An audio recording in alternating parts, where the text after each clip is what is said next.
will Boston be to Cleveland? I don't think they'll play them as tough as Indiana, but they'll play them tougher than Toronto. I think I think Philadelphia, and I think you said this, Philadelphia would have been a bigger threat. I would have picked Cleveland, but I would have given Philadelphia a chance to beat them. I give Boston no chance. I think maybe they make it a 6-game series. Right. You know, maybe Cleveland takes them out in 5. But they just don't have the superstar power.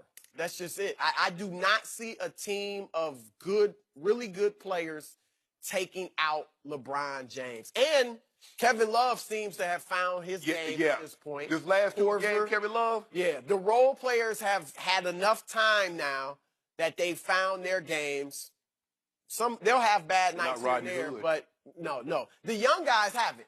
The older guys have. So, look, Boston's not good on the road. They're 1-3 in the playoffs.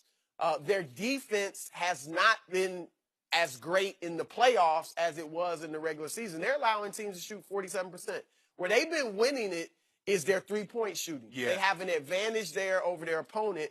And Cleveland is a good three-point shooting team. That's all there is to it. And so I don't know that Boston will get that advantage. Brad Stevens, obviously a tremendous coach. That's a huge advantage for them, even though Ty Lue's made some good decisions in the postseason. But, you know, there's no way. They remind me of those Chicago teams under Tom Thibodeau, where they always maximize their potential. They got further than you thought they could.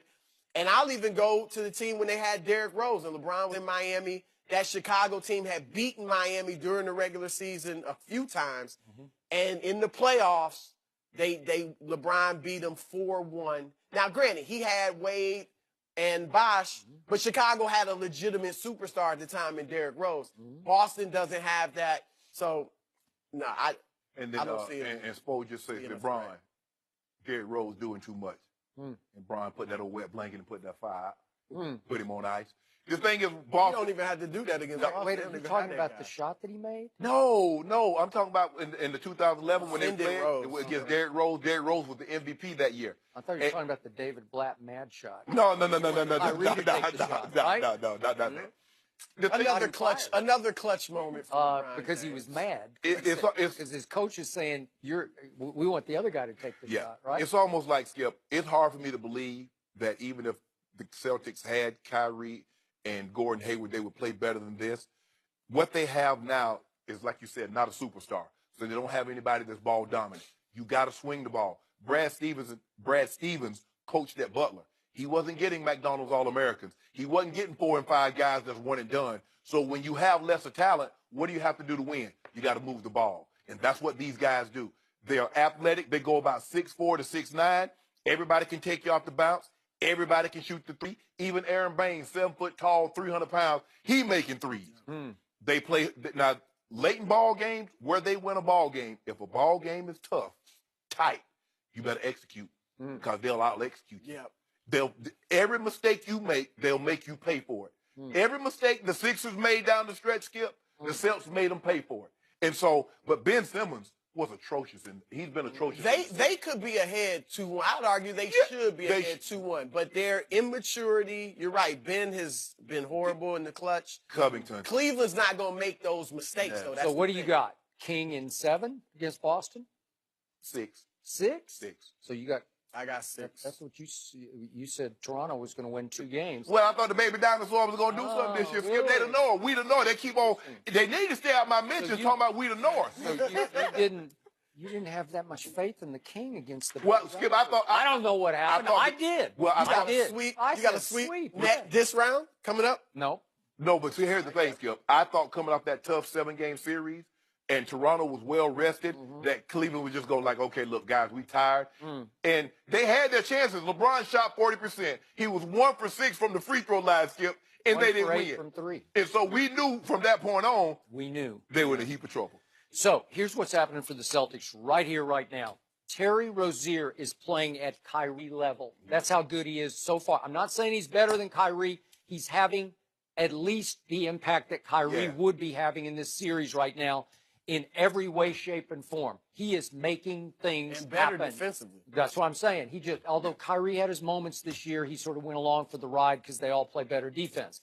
The other thing that is happening, Jason Tatum is already better than Gordon Hayward. I'm not the biggest Gordon Hayward fan. He's just better. I agree. He's already better. He can do more things. Well, he's way cheaper, but he's just better. And I like Gordon Hayward. I just don't love him. And was he going to change life in Boston? This kid is for real. Yep. And he just shows you game after game. He doesn't come and go. We haven't seen what's happened to Donovan Mitchell or to Ben Simmons. 5 straight games with 20-plus in the playoffs. He just keeps doing it. Every night it's the same from him. He's a stud. He's turning into a star. Jaylen Brown isn't quite there, but he has star potential. And Al Horford just knows how to play basketball. That's all I know. He's made 5 all-star teams, as much with his head and his heart as his talent, because his talent is okay, but he makes shots sometimes where I say, how did that go in? I don't know. He just knows how to play. Right? He like can defend. They'll let him initiate the offense at the top of the key. He seems to always make the right decision, and he's doing a heck of a job on Joel Embiid. Now Joel Embiid, like, I don't understand how a guy plays a whole game or basically 2 games and get 1 foul against me. But hey, for whatever reason, they're not calling it. Some of it because you stay on the perimeter too much. So get your butt on the block. Here we have these 3 teams. We have rock, paper, scissors. And I believe that the Sixers would have been a rock to LeBron's scissors, because they would have had that they can keep LeBron. Those 2 7-footers can keep him from the rim. He doesn't have the super highway that I see him have repeatedly against the Celtics. What happened right after the trade deadline when they acquired all their new Cavaliers? They went right up to Boston and they just kicked their butts. Kicked them right out of their own building. And I think you would see mostly this happen in this series. I'm going to sleep on this, but right now I'm leaning toward Cavs in 5 in this series. Because the thing is, Skip, if you look at Cleveland and them playing Toronto, they really can't stop Valanciunas, but he's not an offensive threat. No. Well, Embiid is a bigger, more skilled Valanciunas. He got 21 and 20 the first game. So what you going to do with Joel Embiid? I agree. Philly would have caused them problems. Because Philly caused them problems. On March 1st, they went to Cleveland. Remember that? And it was pretty convincing to me. And then Cleveland had been playing well. And then end of regular season, I know maybe LeBron and those guys mailed it in a little bit, but it was at Philly. Remember that game? And it went to the wire. LeBron he got forced to make 3 free throws to get to overtime, but at least it was a fairly close game. But remember, in that game, was Philly up 22? They were up 22, right? Yeah, they might have been up more than that, because at one point they were halftime was 78, 55, 78? 50, something like that.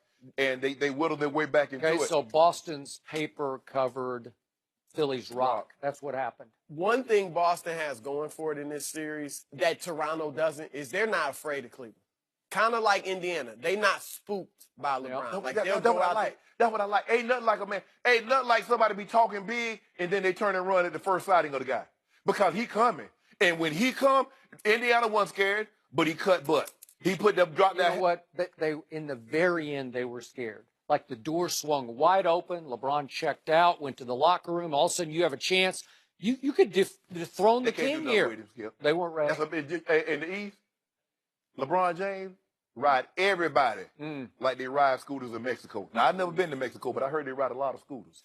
But if you play in the East, you got to deal with that man. What's the difference in riding scooters in Mexico or anywhere else? But when you're a tourist, you got to get on the scooter. You know what I'm saying, Joe? You've been to Mexico. You get the scooter, you be the little vessel. I spend my time on the beach in Mexico. Okay. But if you have dreams, you have hope, aspirations of playing in the finals one day, and it happened to be between the years 2010 and 2020.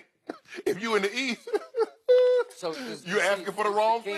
Does the king ride Golden State like a little Vespa? That's the next mountain to climb. It is. It is Indiana. We might start having that conversation about that man. That's why. Look, the platter is set. I will not hold it against him at all if they get demolished by Golden State, because they should. But embrace the moment, LeBron. You want that ghost in Chicago. This is what you got to do. It's a heck of a mountain to climb. Chris, thanks for joining us. Can you tell me the team that Michael Jordan beat that was going? We're going to commercial. Well, any team signed Des Bryant. We'll discuss that with Rob Ryan next.